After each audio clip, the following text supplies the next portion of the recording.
శ్రీరామనవమి రోజు గుర్తు పెట్టుకుని ఈ ఆకు తింటే చాలు దరిద్రం పోతుంది, ఆయుష్షు పెరుగుతుంది. ఈ వీడియో చూసే ముందు ఒక లైక్ కొట్టి జై శ్రీరామ్ అని కామెంట్ చేయండి. ఏప్రిల్ 6న శ్రీరామనవమి. శ్రీరామనవమి రోజున ఏం చేసినా చేయకపోయినా ఈ ఆకు తింటే చాలు. 1 గంటలో దరిద్రం పోయి అదృష్టం పడుతుంది. శ్రీరామనవమి రోజు ఈ ఆకు తినడం వల్ల ఆయుష్షు పెరుగుతుంది. అంతేకాదు నిరంతర డబ్బు వస్తూనే ఉంటుంది, అపర కుబేరులుగా మారిపోతారు. శ్రీరామనవమి రోజు ఈ ఆకు తినడం వల్ల మీకు 1000 ఏనుగుల బలం వస్తుంది, రాములవారి అనుగ్రహం కలుగుతుంది.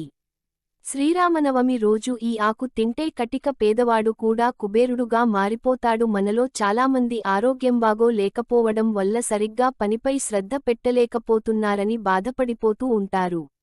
ఈ కాలంలో చిన్నవారు పెద్దవారు అని తేడా లేకుండా అందరూ కూడా అనారోగ్య సమస్యలతో బాధపడుతున్నారు. వయస్సుతో సంబంధం లేని ఆరోగ్య సమస్యలు వస్తూ ఉన్నాయి. వాటిని అధిగమించడానిక శ్రీరామనవమి రోజున ఈ ఒక్క ఆకు తింటే చాలు.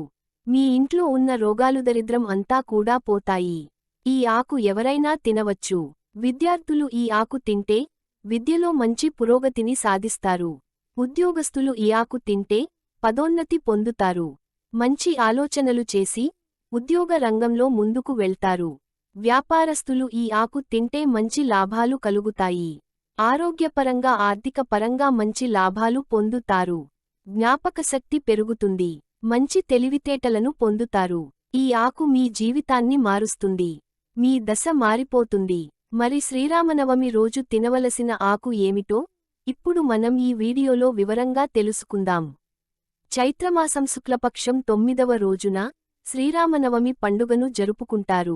ఈ రోజునే శ్రీరాముడు జన్మించాడు. శ్రీరామనవమి ఏటా వసంత ఋతువు చైత్ర శుద్ధ నవమి నాడు జరుపుకుంటూ ఉంటారు. అంతేకాకుండా రాముడు 14 ఏళ్ల అరణ్యవాసం తర్వాత అయోధ్యకు చేరుకొని పట్టాభిషిక్తుడు అయింది కూడా ఈరోజే. ఈరోజే సీతారాముల కళ్యాణం కూడా జరిగిందని పండితులు చెబుతారు. ఈ సంవత్సరం దేశవ్యాప్తంగా ఏప్రిల్ 6వ తేదీన శ్రీరామనవమి పండుగను అత్యంత ఘనంగా అంగరంగ వైభవంగా జరుపుకుంటారు. శ్రీరామనవమి పండుగ రోజు బ్రహ్మ ముహూర్తంలో నిద్రలేచి శ్రీరాముడికి మరియు సీతమ్మకు నమస్కరించుకుని ఆ రోజున ప్రారంభిస్తే చాలా మంచి జరుగుతుంది.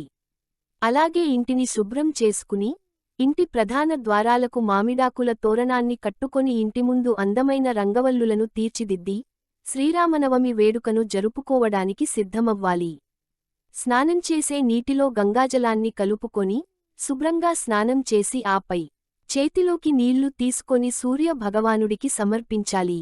శ్రీరామనవమి రోజు స్వామివారిని పూజించిన తర్వాత పానకము, వడపప్పు తీసుకుంటే అనారోగ్య బాధల నుంచి విముక్తి కలుగుతుంది. శ్రీరామనవమి రోజు భార్యాభర్తలు గొడవ పడకుండా ఉంటే అంతా శుభం జరుగుతుంది. దాంపత్య జీవితం సంతోషంగా ఉంటుంది. ఎంతో భక్తితో శ్రీరాముని పూజించి ఉపవాస దీక్షను ఆచరిస్తే చేసిన పాపాలన్నీ కూడా తొలగిపోతాయని చాలామందికి నమ్మకం ఉంది. కనుక శ్రీరామనవమి పండుగ రోజున ఉపచారాలతో శ్రీరాముని అత్యంత భక్తి భావంతో పూజించండి. శ్రీరాముడి దయతో మీకు బాగా కలిసి వస్తుంది. శ్రీరామ పుట్టినరోజు చేయవలసిన కొన్ని పనులు ఇలా చేస్తే మీకు ఏడాదంతా కూడా అదృష్టం, సుఖ, సంతోషాలు లభిస్తాయి. ఈ రోజున పసుపు రంగు వస్త్రాలు ధరించి ఉపవాస దీక్షను ఆచరిస్తే మంచిది.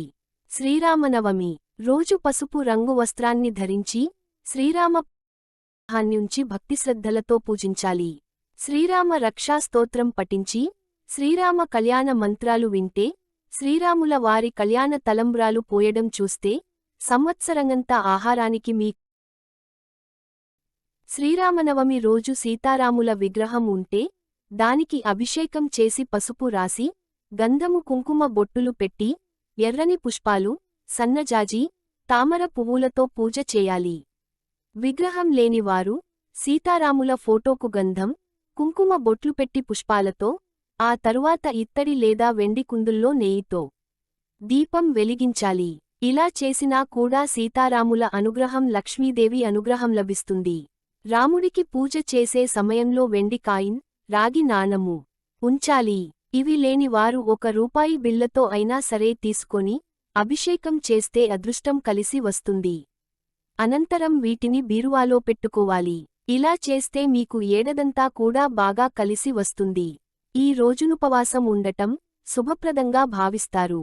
సంతోషము, శ్రేయస్సు కలుగుతాయి. చేసిన పాపాలన్నీ కూడా తొలగిపోతాయి.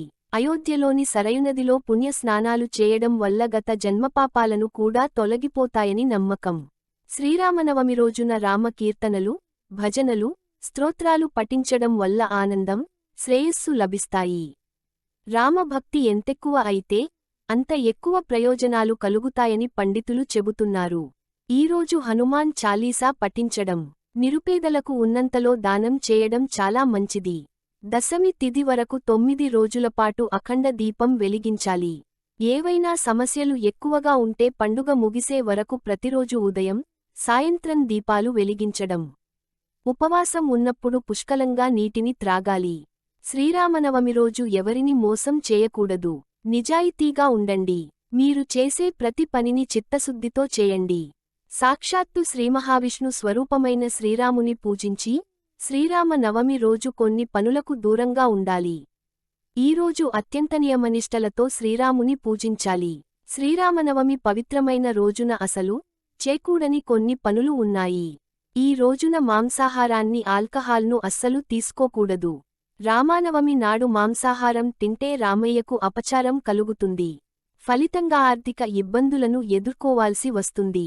అలాగే ఉల్లిపాయ, వెల్లుల్లి కూరలలో వేయకూడదు.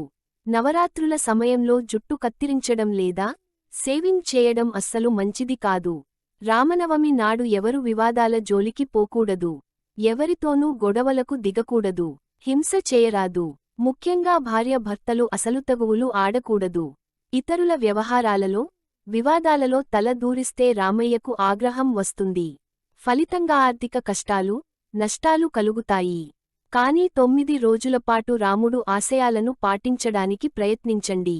శ్రీరామనవమి వేడుకలను చేసేవారు, రాములవారి కళ్యాణం చేసేవారు, వెల్లుల్లి, ఉల్లిపాయలను ఆహారంలో తినడం మానుకోవాలి.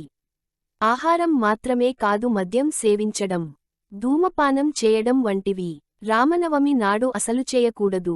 ఇచ్చిన మాటకు కట్టుబడి ఉండడం, ధర్మాన్ని పాటించడం, ఏకపత్నివ్రతుడిగా ఉండటం, ఎల్లప్పుడూ సత్యం మాట్లాడడం, మంచి ప్రవర్తన సద్గుణాలకు చిహ్నం. నవమి రోజున ముఖ్యంగా ఈ శ్లోకం పఠించాలి. శ్రీరామ రామ రామేతి రమే రమే మనోహరమే సహస్రనామ తత్తుల్యం రామనామ పరావని. ఈ శ్లోకాన్ని 3 సార్లు స్మరించి ఈ మంత్రాన్ని ఒక విష్ణు సహస్రనామ పారాయణము ఫలితమే కాదు, భక్తులకు శివ సహస్రనామ ఫలితం కూడా లభిస్తుంది. ఇక ఎంతో విశిష్టత ఉన్న శ్రీరామనవమి రోజున మీరు తినవలసిన ఆకు తమలపాకు. శ్రీరామనవమి రోజు ఉదయం ఖాళీ కడుపుతో తమలపాకులను తినాలి. ఉపవాసం ఉన్నవారు కూడా తమలపాకు తినవచ్చు. ఇది ఆకలి వేయకుండా ఉంచుతుంది. తమలపాకును తినడం వల్ల రోగనిరోధక శక్తి పెరుగుతుంది. శ్రీరామనవమి రోజు రాముడికి పూజ చేసిన తర్వాత ఒక తమలపాకును తీసుకోండి.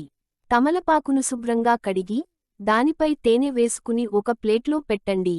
ఆ ప్లేటు రాముల వారి పటం ముందు పెట్టి నీకు ఉన్న ఆరోగ్య సమస్యలు చెప్పుకోండి.